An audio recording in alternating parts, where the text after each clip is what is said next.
The crystal glasses clinked as my sister Emma raised her fourth toast of the evening. To my incredible husband Blake, she gushed, who just closed another multi-million-dollar deal.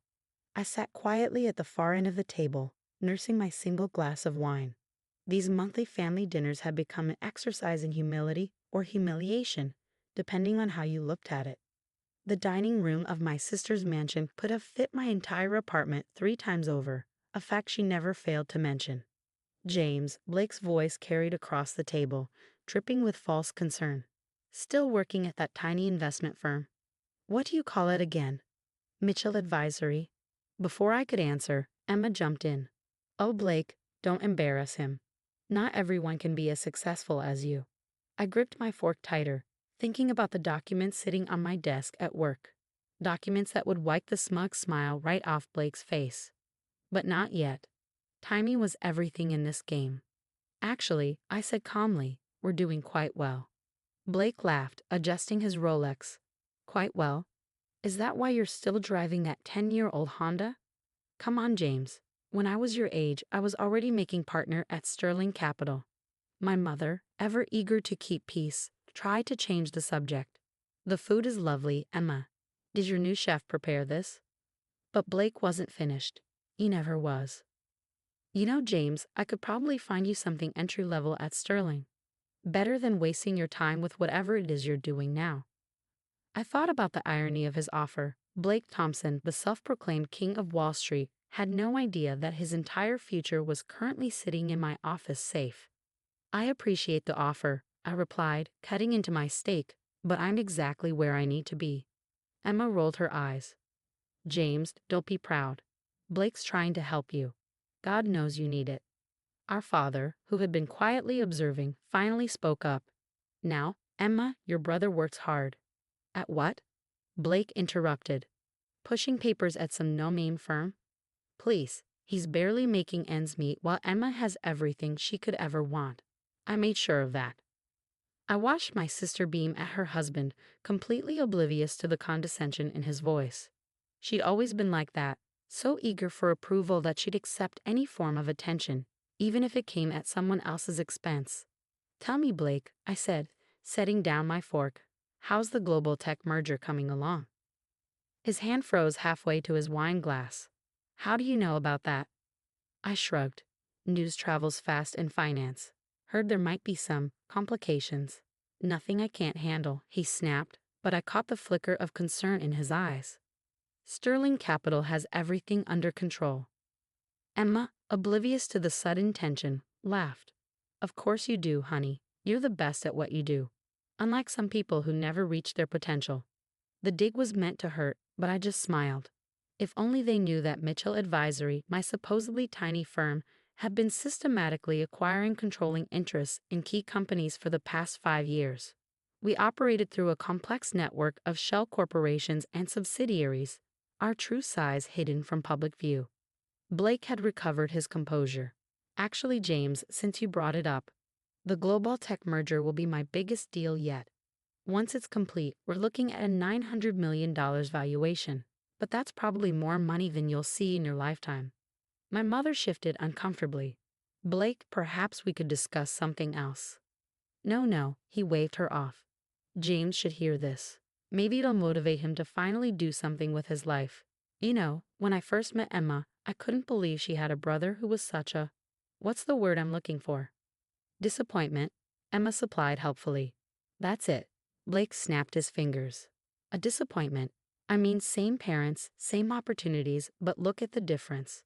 Emma married well, lives in luxury, while you… He gestured at my simple suit. Well, you're still a nobody. The table fell silent. My father started to protest, but I held up my hand. You're right, Blake. The difference is remarkable. I stood up, placing my napkin beside my plate. Thank you for dinner, Emma. I should head out, early meeting tomorrow. Running away. Blake smirked. Can't handle the truth. I paused at the door. Actually, I have some papers to review. Something about a merger. His face tightened slightly, but he played it off with a laugh. Right.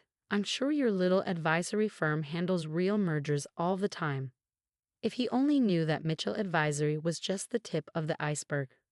Below the surface lay Mitchell Global Holdings, one of the largest private equity firms in the country. We specialized in strategic acquisitions and corporate restructuring, operating entirely in the shadows. Walking to my car, yes, the 10-year-old Honda that Blake loved to mock, I thought about the meeting scheduled for tomorrow morning, the one where Blake would discover exactly who had the power to approve or deny his precious merger. My phone buzzed. A message from my senior partner, everything in place for tomorrow. Thompson won't know what hit him.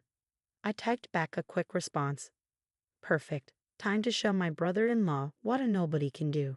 Driving home, I reflected on how it had come to this. After graduating from Harvard Business School, something Blake didn't know about, I'd let them all believe I went to state college. I could have taken the conventional route. High-profile firm, flashy office, expensive car. But I saw an opportunity to build something different. Mitchell Advisory was my cover, a small, seemingly insignificant firm that no one would look twice at. Meanwhile, Mitchell Global Holdings worked behind the scenes, acquiring companies, restructuring corporations, and building an empire that would make Sterling Capital look like a corner store. Tomorrow, Blake Thompson would learn the hard way that appearances can be deceiving. His precious merger, the deal he'd been bragging about for months, hung by a thread that I controlled. I pulled into my apartment complex, nice but not flashy, exactly how I wanted it. My phone buzzed again. Emma, this time, you left so early. Blake was just trying to help. Why can't you accept that you're not as successful as him? I didn't respond. Tomorrow would be response enough. Inside my apartment, I opened my safe and pulled up the Global Tech merger documents. Blake's signature was there, along with various board members and stakeholders. But one signature was still needed.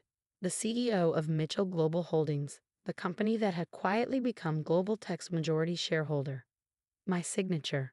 I poured myself a scotch and settled into my chair, reviewing the papers one last time.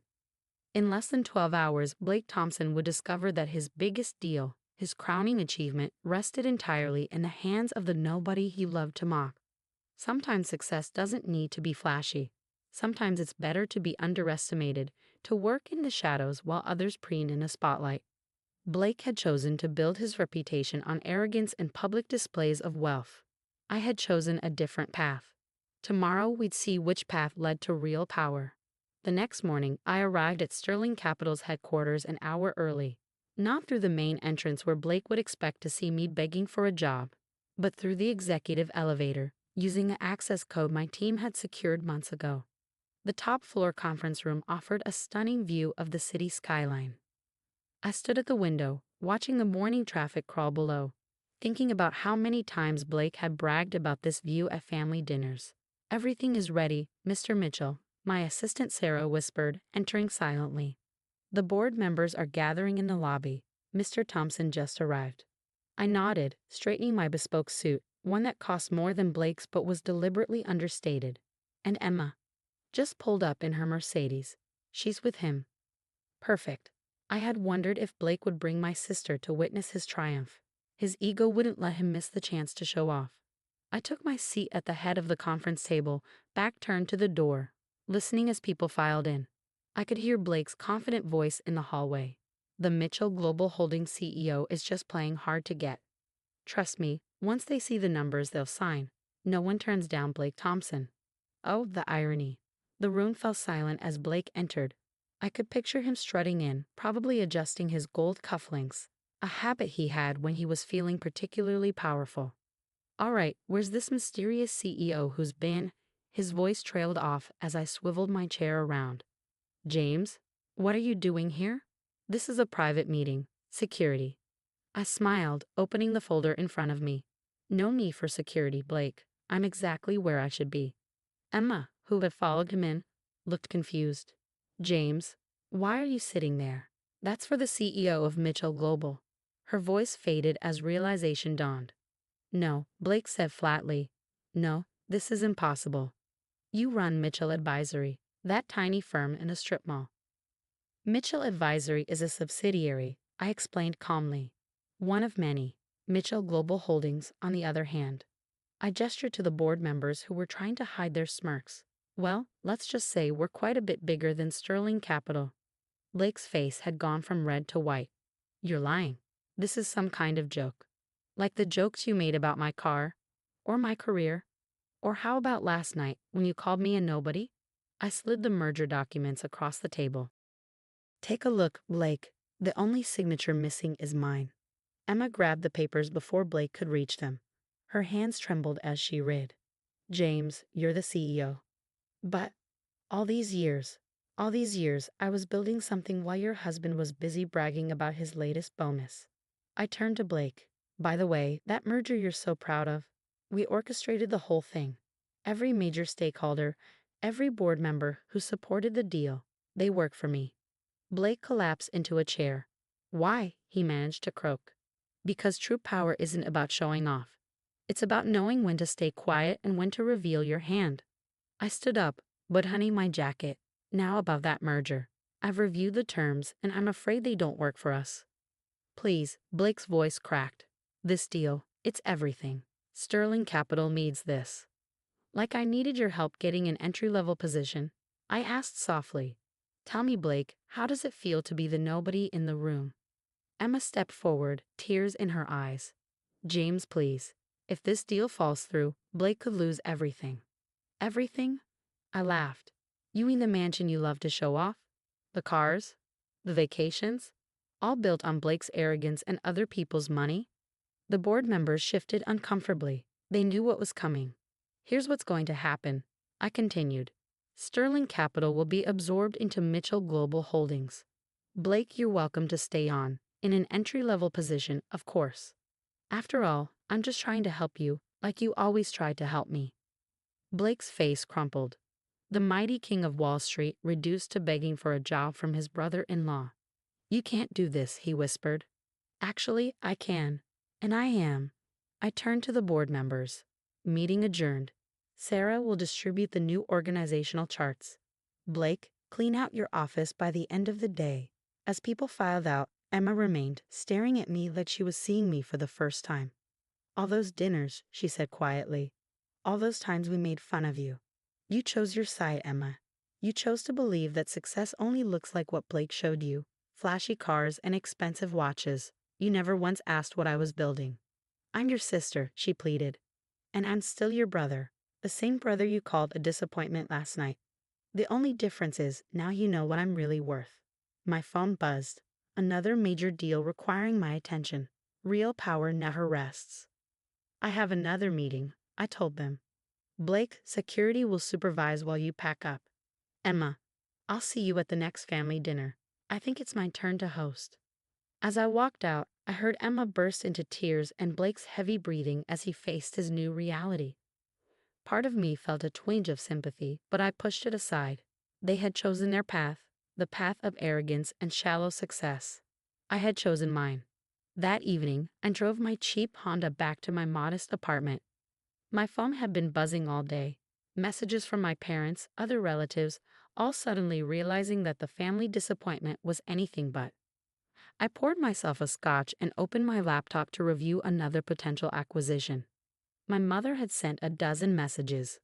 Why didn't you tell us? We had no idea. Please talk to Emma, she's devastated. I left them unread. Success isn't about proving yourself to others. It's about knowing your worth even when no one else does. A final message came through from Blake's personal email. I understand now. I deserve this. But please, give me a chance to prove myself. I smiled, thinking of all the chances I'd never gotten, all the times he lorded his success over me. Then I typed a simple response. Report to HR on Monday, 9 a.m. sharp. Don't be late. Nobodies can afford to miss their first day of work. Sometimes the best revenge isn't about destroying someone. It's about showing them exactly who you've been all along, and watching their world reshape itself around that truth. Blake would learn what real success looks like. Emma would learn that true worth isn't measured in mansions and sports cars. And I would continue building my empire one quiet deal at a time. After all, that's what nobodies do best.